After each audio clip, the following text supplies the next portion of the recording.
نحمدہ ونصلی ونسلم علی رسولہ الکریم اما بعد فاعوذ باللہ من الشیطان الرجیم بسم اللہ الرحمن الرحیم انما یخشی اللہ من عبادہ العلماء صدق اللہ مولانا العلی العظیم وصدق رسولہ النبی الامین ونحن علی ذلک لمن الشاہدین والشاکرین والحمد للہ رب العالمین۔ محترم ناظرین، ہم شیخ الہند سلطان الہند حضور خواجہ غریب نواز خواجہ معین الدین چشتی سنجری اجمیری رضی اللہ تعالیٰ عنہ کی یاد میں یہ محفل منعقد کر رہے ہیں اور کچھ گفتگو کر رہے ہیں، کیونکہ یہ ماہ رجب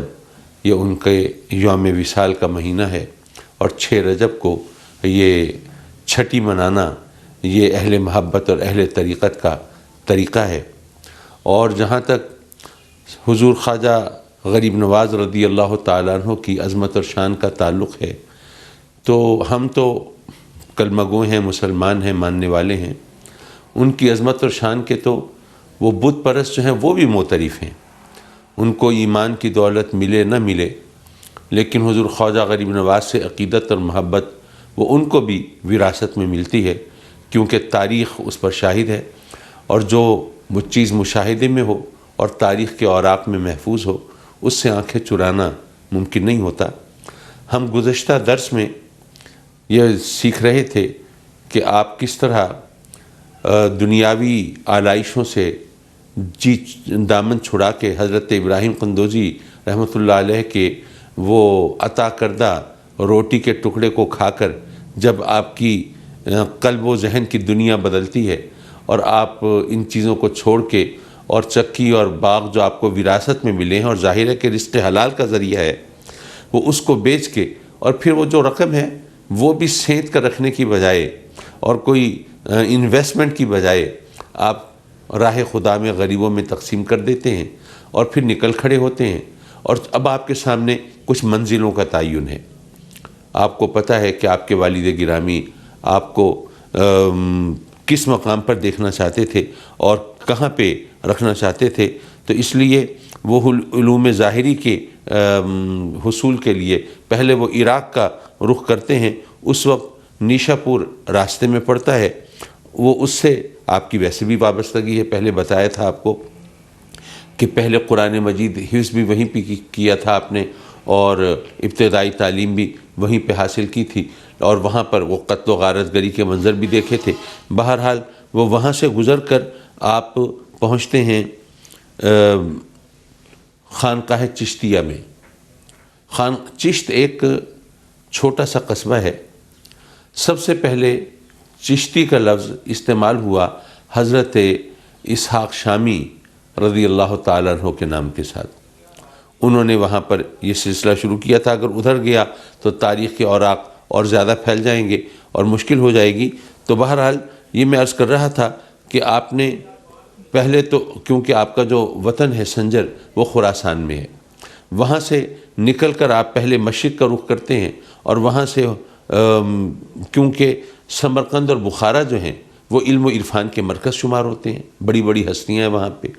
تو اگرچہ آپ کے پاس زیادہ راہ نہیں ہے، اگرچہ آپ نے وہ مال جو بھی تھا وہ سنبھال کے نہیں رکھا ہے اور مستحقین میں تقسیم کر دیا ہے، لیکن آپ چونکہ ان چیزوں کی جو خواہش ہے وہ دل سے مٹ گئی ہے، وہ لکڑی کے خشک ٹکڑے کی وجہ سے وہ آپ ہر چیز سے بے نیاز ہو گئے ہیں۔ اب آپ چلے جا رہے ہیں۔ اب پہلے وہ آپ جب آتے ہیں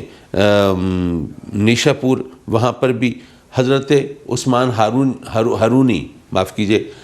بعض جگہوں پہ اس کو ہارونی پڑھا جاتا ہے، لکھا جاتا ہے، لیکن جو اصل تلفظ ہے وہ ہارونی ہے۔ حضرت عثمان ہارونی رضی اللہ تعالیٰ عنہ یہ کون ہے؟ یہ حضور خواجہ غریب نواز رضی اللہ تعالیٰ عنہ کے شیخ ہیں، مرشد ہیں، تو ان دنوں وہیں پہ جلوہ فگن ہے۔ آپ کو پتہ چلتا ہے کہ حضرت شیخ عثمان ہارونی یہاں جلوہ فگن ہے، بے اختیار وہ خانقاہ چشتیہ کی طرف چلتے ہیں، اور جب وہاں جاتے ہیں تو دو روایتیں ہیں۔ ایک روایت تو یہ ہے کہ حضرت شیخ عثمان حرونی آپ کے منتظر ہیں، آپ کو سینے سے لگاتے ہیں اور اپنی محبتوں اور شفقتوں سے نوازتے ہیں، اور اگلے دن آپ کو بغداد کی جو مسجد جنید ہے اس میں لے جاتے ہیں، اور وہاں پر دیگر عارفین کاملین اور صوفیہ اور اولیاء کا جمع غفیر ہے، ان کے سامنے آپ کو بیعت کرتے ہیں۔ اور وہ بیعت کرنے کا جو انداز ہے وہ بھی خوب ہے۔ پہلے آپ فرماتے ہیں کہ تازہ وضو کرو، پھر حکم ہوتا ہے کہ اب 2 رکعت نماز نفل ادا کرو، پھر حکم ہوتا ہے کہ اب سورہ بقرہ کی تلاوت کرو۔ جب اس تلاوت سے فارغ ہوتے ہیں تو فرماتے ہیں 21 بار سبحان اللہ پڑھو، اور جب وہ سبحان اللہ 21 بار پڑھتے ہیں تو پھر آپ کہتے ہیں کہ چلو میں تمہیں اب تمہارے رب سے کی بارگاہ میں پیش کرتا ہوں۔ پھر ان کی بیعت کرتے ہیں۔ بیعت لینے کے بعد پھر حکم ہوتا ہے کہ اب 1000 بار سورہ فاتحہ پڑھو۔ جب وہ سورہ فاتحہ 1000 بار پڑھ کے فارغ ہوتے ہیں تو پھر ان کو پر شفقت فرماتے ہیں، اپنے سینے سے لگاتے ہیں، اور پھر فرماتے ہیں کہ اچھا ذرا اوپر کی طرف دیکھو۔ جب وہ اوپر دیکھتے ہیں تو پوچھتے ہیں کہ ہاں کیا دیکھا؟ وہ کہتے ہیں کہ جی میں عرش الہی تک نگاہ کی رسائی ہو گئی۔ اللہ اکبر۔ حضرت عثمان حرونی رضی اللہ تعالیٰ عنہ تبسم فرماتے ہیں ذرا نیچے دیکھو۔ وہ دیکھتے ہیں، پوچھتے ہیں کہ ہاں کہاں تک پہنچی نظر؟ وہ کہتے ہیں یا شیخ یہ تحت الثری تک میری نگاہ پہنچی۔ آپ شفقت فرماتے ہیں، پھر کچھ توجہ سے نوازتے ہیں، اور اس کے بعد پھر فرماتے ہیں کہ اچھا اب دیکھو اوپر کی طرف۔ اب دیکھا تو فرماتے ہیں کہ ہاں اب کہاں تک پہنچے؟ کہا جی اب حجاب عظمت تک نگاہ پہنچ گئی ہے۔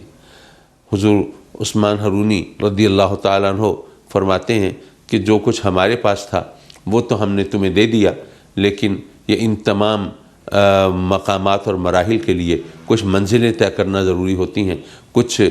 طاقت حاصل کرنا اور ان کو سنبھالنا اور اس کے لیے حزم و احتیاط سے کام لینا، یہ تمام منزلیں ہیں، ان کو پانا ہوگا۔ تو اس لیے تمہیں یہ کچھ مجاہدے، کچھ ریاضت، کچھ عبادت، ان تمام مراحل سے گزرنا ہوگا۔ اور تاریخ کے اوراق میں محفوظ ہے کہ آپ نے وہ جو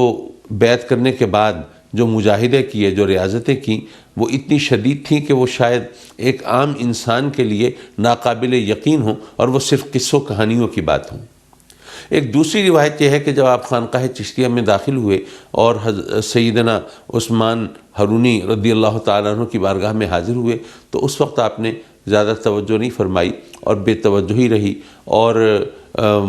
آپ کی طرف سے کچھ کرامتوں کا اظہار بھی نہیں ہوا۔ لوگ آتے ہیں، کچھ عرصہ ٹھہرتے ہیں، دیکھتے ہیں حضرت عثمان سے جو کوئی کرامت ظاہر نہیں ہوتی تو سمجھتے ہیں کہ بس قصے کہانیاں ہوں گی ان کے اعلیٰ مقامات کا اور ان کے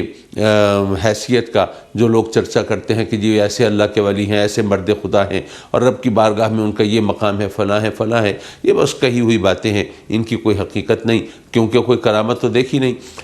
کوئی 2.5 برس آپ وہاں پر رہتے ہیں خانقاہ میں، حضرت خواجہ معین الدین چشتی اجمیری رضی اللہ تعالیٰ عنہ 2.5 برس رہتے ہیں۔ بیعت تو وہ اصرار کر کے کر لیتے ہیں، اس روایت کے مطابق کہ آپ بیعت کے لیے اصرار کرتے ہیں تو حضور عثمان حرونی رضی اللہ تعالیٰ عنہ وہ ذرا تھوڑا سا گریز فرماتے ہیں کہ تم نے کیا دیکھا ہے، تم کیوں کرنا چاہتے ہو بیعت، تم اور مردان خدا بہت ہیں، تم کہیں اور چلے جاؤ۔ وہ آپ کی ثابت قدمی دیکھنا چاہتے ہیں، آپ کا استقلال دیکھنا چاہتے ہیں، آپ کی وارفتگی اور آپ کی دیوانگی کو پرکھنا چاہتے ہیں۔ لیکن جب آپ ان تمام امتحانوں پہ پورے اترتے ہیں تو پھر آپ کو بیعت کر لیتے ہیں، اور بیعت کرنے کے بعد پھر آپ کی تربیت کا ایک اور انداز شروع ہوتا ہے۔ آپ فرماتے ہیں اچھا بھئی ہمیں ذرا سفر کے لیے نکلنا ہے اور تم ہمارے ساتھ ہوگے سفر میں۔ آپ بسر و چشم اس حاضر بھی ہیں اور اس پر انتہائی خوش بھی ہیں کہ اپنے شیخ کی خدمت کا موقع ملے گا دوران سفر بھی۔ اب جب سفر کے لیے آپ روانہ ہوتے ہیں تو وہ آپ کا سامان وہ آپ نے سر پہ اٹھایا ہوا ہے، اور وہ چولہا بھی ہے، اور اس کے اوپر وہ طعام بھی ہے کہ جہاں کہیں حضرت طلب فرمائیں تو گرما گرم کھانا وہ حضرت کی خدمت میں پیش کر سکیں، اور ضرورت کی جتنی چیزیں ہیں وہ اس طرح دسترس میں ہوں کہ کوئی بھی چیز جب مانگیں تو اس میں کوئی تاخیر نہ ہو، کوئی تساہل نہ ہو، حضرت کو دوبارہ کہنے کی یا یاد دہانی کی ضرورت نہ پیش آئے۔ اس طرح آپ سفر میں آپ چلتے ہیں اور رفاقت کا گویا یوں کہیے کہ ایک طرح سے حق ادا کرتے ہیں، اور جب آپ کے شیخ آپ سے راضی ہوتے ہیں تو پھر آپ کو لے کر وہاں حرمین شریفین پہنچتے ہیں اور خانہ کعبہ میں حاضری دے کر طواف کے بعد رب کی بارگاہ میں عرض کرتے ہیں کہ مولا یہ معین الدین کو لے کر میں تیری بارگاہ میں حاضر ہوں، اس کو قبول فرما۔ تو ہاتف غیبی سے آواز آتی ہے کہ قبول کیا، اور یہ واقعی معین الدین ہے۔ معین الدین کا مطلب دین کی مدد کرنے والا۔ پھر وہاں سے جب یہ آقائے دو جہاں سرور کائنات نور مجسم صلی اللہ علیہ وآلہ وبارک وسلم کی بارگاہ میں وہاں مدینۃ المنورہ میں حاضر ہوتے ہیں، تو وہاں پر آپ کے شیخ تلقین کرتے ہیں اپنے مرید کو کہ معین الدین آقا کریم کی بارگاہ میں سلام پیش کرو۔ اب اس بارگاہ کا جو ادب ہونا چاہیے، اور پھر ہم جیسے جو کور چشم ہیں ہم تو نہیں سمجھ سکتے، لیکن جن کو رب کائنات نے کچھ آنکھیں دی ہوں، بینائی دی ہو، اور وہ اس بارگاہ کی عظمت کا اپنی حیثیت کے مطابق مشاہدہ کر سکتے ہوں، پھر ان کے اوپر جو جاہ و جلال اور جمال کی جو ملی جلی کیفیت ہوتی ہے وہ کس طرح اثر پذیر ہوتی ہے، اس کا اصحاب دل جو ہیں وہ بخوبی اندازہ کر سکتے ہیں۔ تو وہاں پر جب حاضری ہوتی ہے تو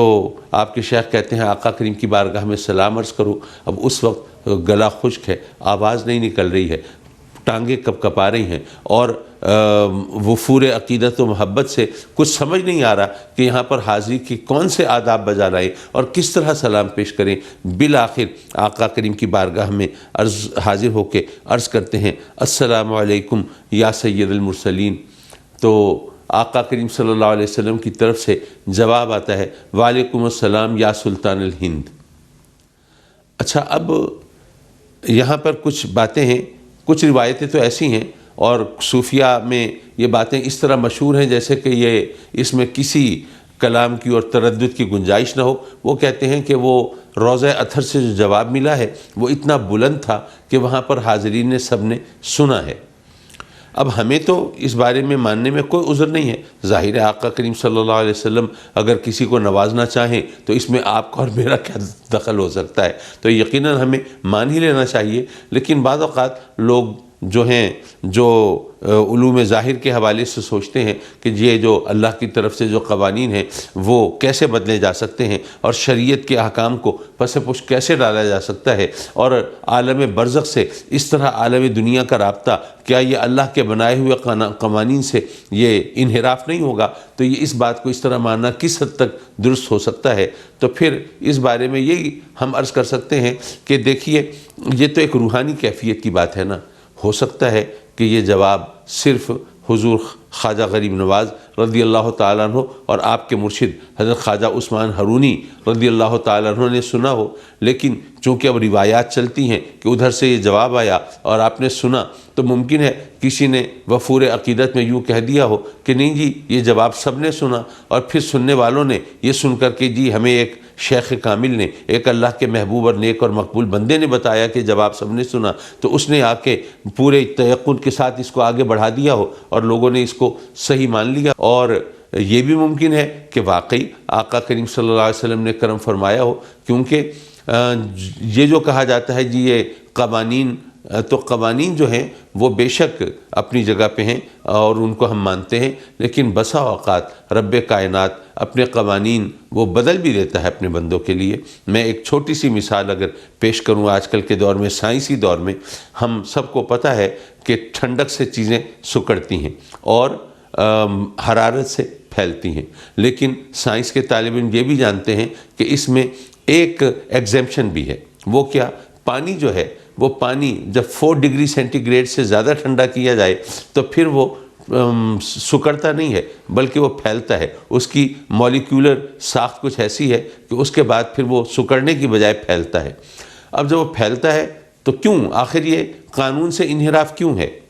یہ ہمیں بتایا کہ دراصل اس لیے ہے کہ جو آبی مخلوق ہے سمندر کے اندر، دریاؤں کے اندر جو مچھلیاں ہیں، جو وہاں کی آبی مخلوق ہے وہ زندہ رہ سکے۔ وہ کیسے؟